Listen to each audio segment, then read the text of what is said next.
পর সঙ্গীতের সেরা মঞ্চ সরগমের মঞ্চে।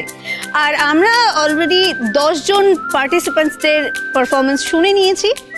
এইবার যেটা আসতে চলেছে সেটা একটু দুঃখ এবং একটু আনন্দেরও কথা, মানে কারা রয়ে যাচ্ছে আমাদের সাথে আর কারা চলে যাচ্ছে আমাদের ছেড়ে।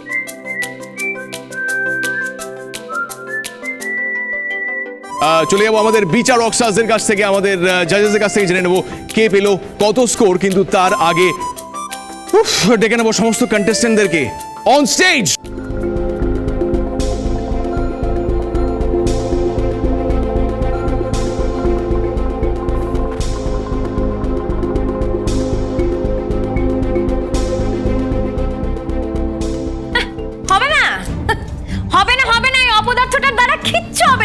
লাফাচ্ছিস তো, তোরা না দেখেন she is good for nothing, এক্ষুনি আউট হয়ে যাবে, দেখ না। তো চুপ কর না, শোন শোন। ওকে, অনেক সাধ্য সাধনার পর, অনেক ক্যালকুলেশনের পর আমরা কিন্তু ফাইনালি পেয়ে গেছি সেই 6 জন প্রতিযোগী এবং প্রতিযোগিনীকে, যারা চলে যাচ্ছে আমাদের সেমিফাইনাল রাউন্ডে, আমাদের পরের রাউন্ডে। এবং তাদের নাম আমরা একে একে বলে দেব এবং তারা গিয়ে বসবে ওই সিটে। প্রথমে যে নাম বলি, একদম প্রথমে যে চলে গিয়েছে আমাদের পরবর্তী পর্বে, সে হলো শ্রীজাতা।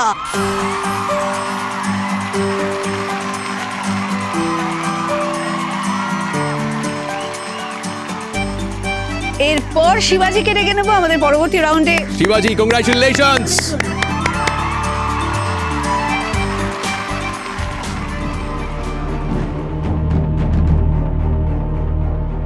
আঁখি। আঁখি। এরপর শ্রেয়া। পঞ্চম আসনে রয়েছে এই মুহূর্তে হোম জ্যোতি। হোম জ্যোতি।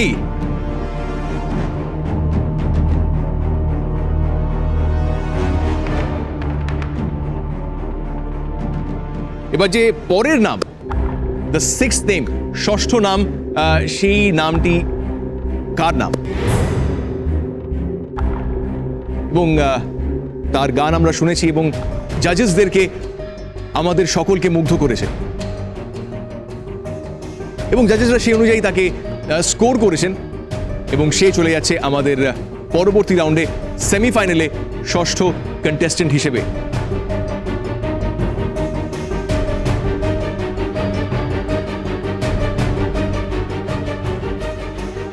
সে আর কেউ নয়, গঙ্গারাম রায়।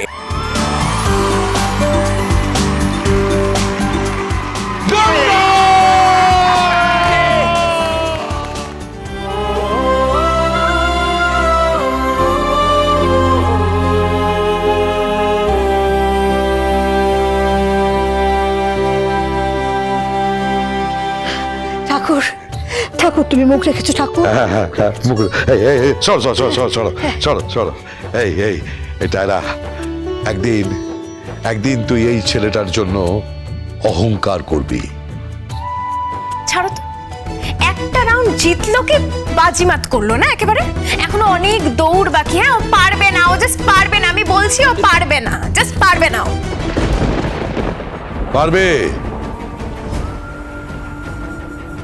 পারবে, ওই পারবে।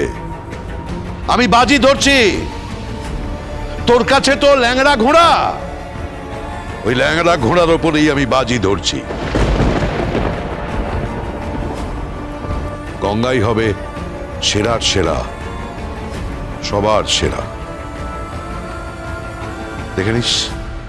দেখো, তোমরা যারা গেয়েছো, যারা পরবর্তী রাউন্ডে চলে যাচ্ছ, তারা তো ভালো গেয়েছো, সে তো প্রমাণিত। কিন্তু যারা যেতে পারলে না, আমি তাদের উদ্দেশ্যেও বলি যে তোমরাও কিন্তু ভীষণ ভালো গেয়েছো এবং অনেক অনেক শুভেচ্ছা রইল আমাদের সকলের তরফ থেকে, দিদির তরফ থেকে, রিনির তরফ থেকে, আমার তরফ থেকে।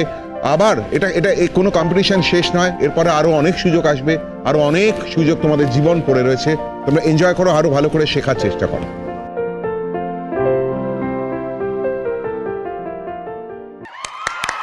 আমরা পেয়ে গেছি আমাদের সঙ্গীতের সেরা মঞ্চ সরগমের মঞ্চে 6 জন সেমিফাইনালিস্টকে। একটা জোরে হাততালি হয়ে যাক ওদের জন্য।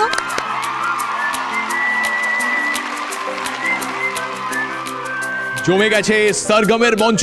সরগম এই বাংলার সব থেকে বড় মিউজিক্যাল রিয়ালিটি শো, কে হবে গানের সেরা জাদুকর। আপনি বেছে নিতে পারেন আপনার পছন্দের পার্টিসিপেন্টকে এবং তাকে পৌঁছে দিতে পারেন ফাইনালস অবধি। ইভেন ফাইনালে তাকে জেতাতেও পারেন।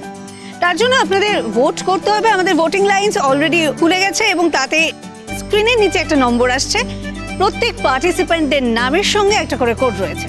তো সেই কোড দেওয়া নম্বরে আপনাকে মিসড কল দিতে হবে এবং আপনার পছন্দের পার্টিসিপেন্টকে বেছে নিতে হবে, তাকে পুশ করতে হবে ফাইনালসে যাওয়ার জন্য বা জিতিয়ে দেওয়ার জন্য। আমাদের সঙ্গে দেখা হবে পরবর্তী রাউন্ডের পরবর্তী পর্বে। অ্যাবসলিউটলি, কিন্তু তুমি আমাকে ইসিটা করাতে নিয়ে গেলে না। আমার এই 6 জনকে বাঁচতে গিয়ে জাজেসরা বেঁচেছেন এবং তার মধ্যে আমি টেনশনে পড়ে গিয়ে আমার ব্যথা করছে। আমি বুঝতে পারছি না। পরবর্তী রাউন্ডের আগে ইসিজি করানো হবে। হ্যাঁ, মানে আমি প্রেমে পড়েছি না টেনশনে পড়ে আছি ঠিক বুঝতে পারছি না। তো সেটা I figure it out. But ততক্ষণ অফকোর্স ইউ স্টে ওয়েল এবং চোখ রাখতে হবে টিভির পর্দায়। দেখা হবে আপনাদের সকলের সঙ্গে পরবর্তী রাউন্ডে, সেমিফাইনাল রাউন্ডে, পরবর্তী পর্বে। এবং এই সরগমের মঞ্চ থেকে আপাতত বিদায় নিচ্ছি।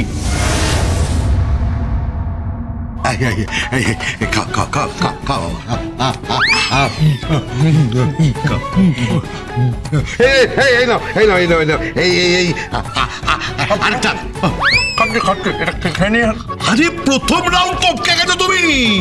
আরে তুমি আমার গর্ব। এই বুঝলা,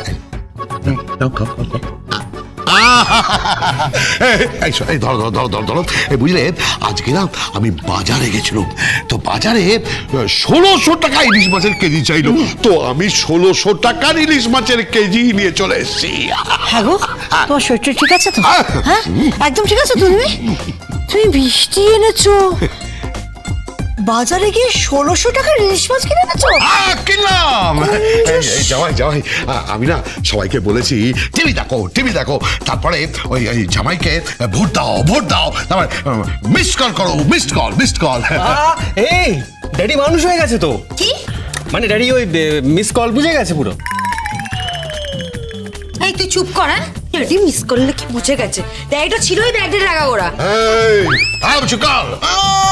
ব্যাকডেট, এই দাও এটা দাও। এই জামাই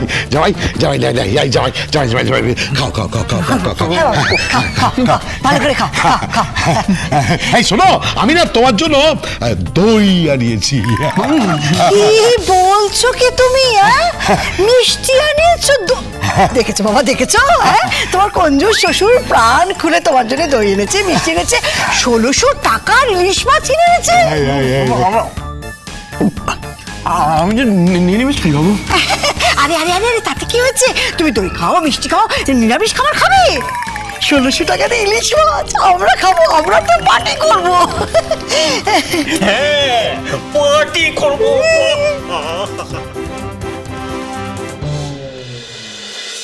গঙ্গারাম